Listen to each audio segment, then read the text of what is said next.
So today, we're going to explore some really profound writings from the brilliant psychoanalyst and social philosopher Erich Fromm.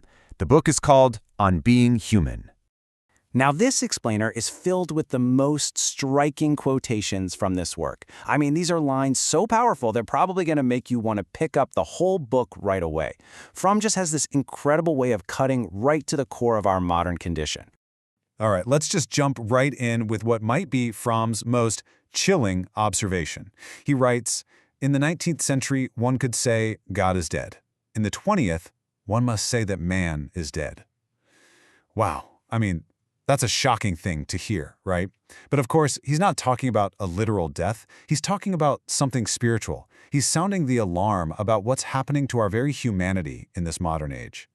So, this spiritual death, what is it really? Well, Fromm actually gives it a name. He diagnoses modern society with this specific, really pervasive disease.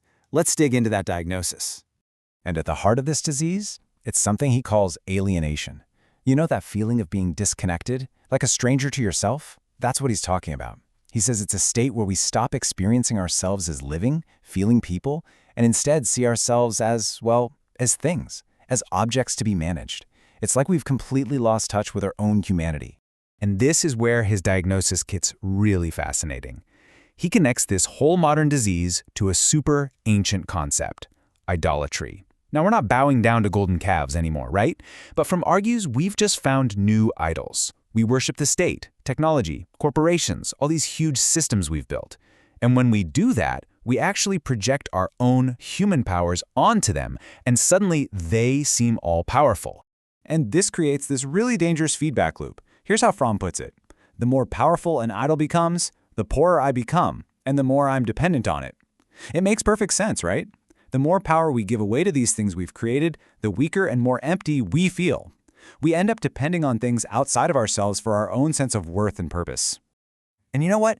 This whole process, it even turns inward. Fromm points out that we've started to treat ourselves like a business enterprise. Our life is our capital, and our main job is to invest it to get the best return, success. We literally treat ourselves like a product on the market. And the result of all that, we become an object even to ourselves, which leads right back to that spiritual deadness he warned us about. Okay, so what's the root cause here? Where does all this come from? Fromm argues it's all about a fundamental way we approach life, a whole mode of existence that our society is built on. He calls this the world of having. So Fromm lays out these two totally different ways to live. On one side, you've got the having mode. This is where life is all about possession and use. Your relationship to everything, the world, people, even yourself, is about owning it. But then there's the being mode, and that's all about active, real experience. It's about relating to the world, not possessing it. And it's pretty clear, one path leads to anxiety and alienation, and the other, well, that one leads to joy and growth. To really drive this point home about the having mode, Fromm even brings in Karl Marx, who wrote that private property has made us so stupid that an object is only ours when we have it.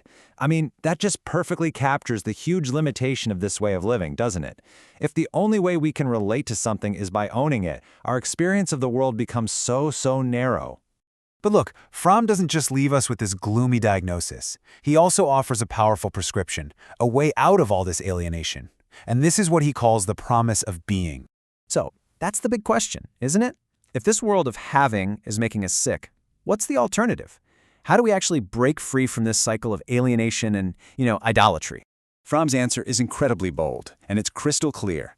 A renaissance of humanism. Just think about that. A rebirth of an entire outlook that puts the full, rich development of a human being right at the center of everything.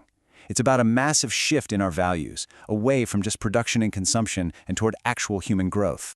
And the spirit of this humanism is just perfectly captured in this ancient quote that Fromm loved to reference. It's from the Roman playwright Terence. "Nothing human is alien to me." What does that mean? It's this deep realization that we all have all of humanity inside of us, the good, the bad, the saint, the sinner. And when you realize that, it becomes the foundation for real empathy, for real connection. So what does this being mode actually look like day to day? Well, it's about doing things for the joy of doing them, not just to get something at the end. That's productive, unalienated activity.